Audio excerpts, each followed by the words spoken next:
नमस्कार. लाडकी बहीण योजनेबद्दल सध्या अनेकांच्या मनात एक मोठा प्रश्न आहे.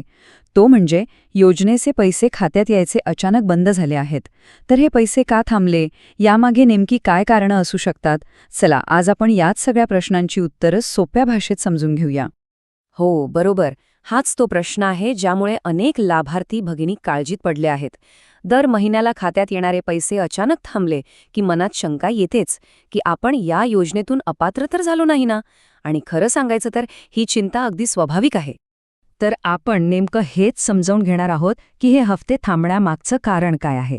विशेष करून ज्यांनी आपली KYCची प्रक्रिया पूर्ण केली आहे त्यांचेही पैसे काय येत नाहीयेत याच्या मुळाशी आपण जाणार आहोत.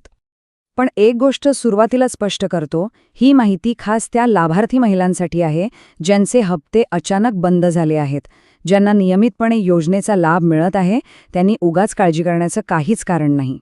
चला, आता त्या मुख्य कारणांकडे वळूया ज्यामुळे एखाद्या लाभार्थीला योजनेतून कायमचं अपात्र ठरवलं जाऊ शकतं. कारण बऱ्याच वेळेला हप्ते थांबण्यामागे हीच काही ठाम कारणं असतात. आता बघा, अपात्र ठरण्याची 3 मुख्य कारणं आहेत. पहिलं, कुटुंबात कोणाच्याही नावावर 4 चाकी वाहन असेल तर.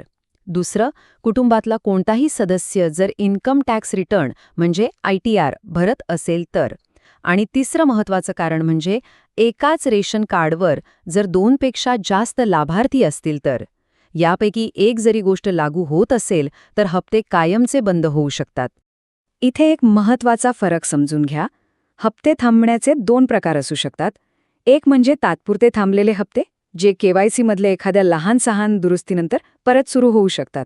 आणि दुसरं म्हणजे कायमस्वरूपी बंद झालेले हप्ते, जे आपण आत्ताच बघितलेल्या मोठ्या कारणांशी जोडलेले असतात. त्यामुळे आपला हप्ता तात्पुरता थांबलाय की कायमचा हे समजून घेणं खूप गरजेचं आहे. ठीक आहे, मग आता आपली नेमकी स्थिती काय आहे हे तपासायचं कसं? तर यासाठी पहिला मार्ग आहे ऑनलाईन.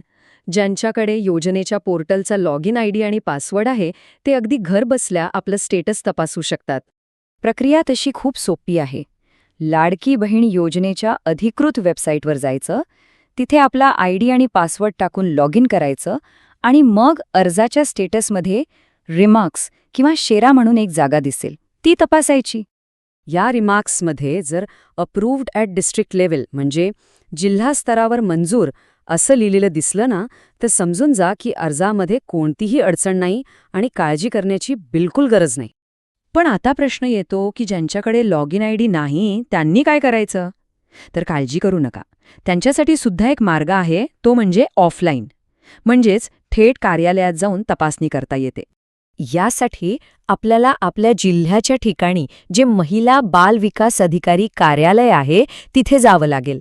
तिथे आपला आधार क्रमांक दिला की ते अर्जाची सध्याची स्थिती काय आहे आणि हप्ता का थांबलाय याचं नेमकं कारण सांगू शकतात.